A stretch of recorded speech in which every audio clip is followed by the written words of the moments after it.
Cha kwanza kabisa, uwezi kushiriki mnada wa benki kuu kama hauna kitu kinaitwa BOT CDS account. BOT CDS account ndio akaunti yako ambayo inakuruhusu au inakuwezesha wewe kufanyaje, kuweza kufanya uwekezaji wako kwenye hati fungani za serikali. Sasa ili uweze kupata hiyo BOT CDS account yako, kitu cha kwanza ambacho unapaswa kukifanya ni kujaza fomu ya kuweza kufunguliwa account. Tunaita ni KYC form. Hii KYC form ina taarifa chache ambazo ni za muhimu ambazo unapaswa kuwa nazo, ambao ni majina yako kamili, account yako ya benki, TIN namba yako, namba yako ya simu na address yako. Kitu cha muhimu cha kuzingatia, vielelezo ambavyo tunavihitaji ili uweze kufungua akaunti hii ya benki kuu. Cha kwanza, lazima uwe na kitambulisho cha NIDA, hiyo ni lazima. Cha pili, lazima uwe na TIN namba, hiyo ni lazima.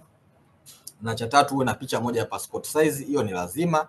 Na kingine, majina ambayo yanatokea kwenye akaunti yako ya benki na kitambulisho cha NIDA ndiyo ambayo yatatumika kuweza kufunguliwa akaunti ya BOT. Kwa hiyo utapeleka taarifa kwa broker ambao ni sisi Solomon Stock Brokers, utajaza taarifa zako zote, tutakufungulia akaunti yako ya BOT. Tunasema akaunti ya BOT inatoka kuanzia siku moja mpaka siku 3 za kazi. Maximum ni siku 3 za kazi, lakini kuanzia siku moja maximum siku 3 za kazi akaunti yako inakuwa iko tayari. Kwa hiyo tunawaomba wawekezaji, jamani, ufungue akaunti yako ya benki kuu at least siku 3 kabla ya kushiriki mnada. Siku 3 kabla ya kushiriki mnada. Kumekuwa na tendency watu wanaamka asubuhi siku ya mnada na kwambia naomba nishiriki mnada na akaunti hana, umfungulie siku hiyo hiyo. Ni kitu ambacho hakiwezekaniki na ni kigumu. Kwa hiyo tunawashauri at least siku 3 nyuma kabla ya kushiriki mnada huo umeweza kuomba kufunguliwa akaunti. Ukishafunguliwa akaunti utajaza fomu inaitwa bid application form. Hii bid application form inakuwa details zote kama tulivyoonyesha pale mwanzo ya kuweza kushiriki mnada. Utashiriki mnada, matokeo yakitoka tutakujulisha. Kama utakuwa kudeposit hela kabla, utadeposit hela kwa ajili ya kufanya settlement. Settlement ya bondi ni T+1.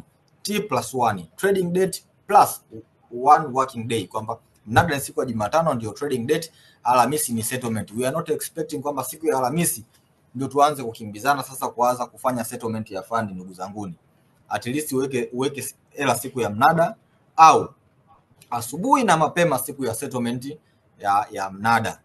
Kwa hiyo hilo ni la muhimu sana kuweza kulizingatia. Unless otherwise, enjoy your returns. Bonds ndio safest place to invest.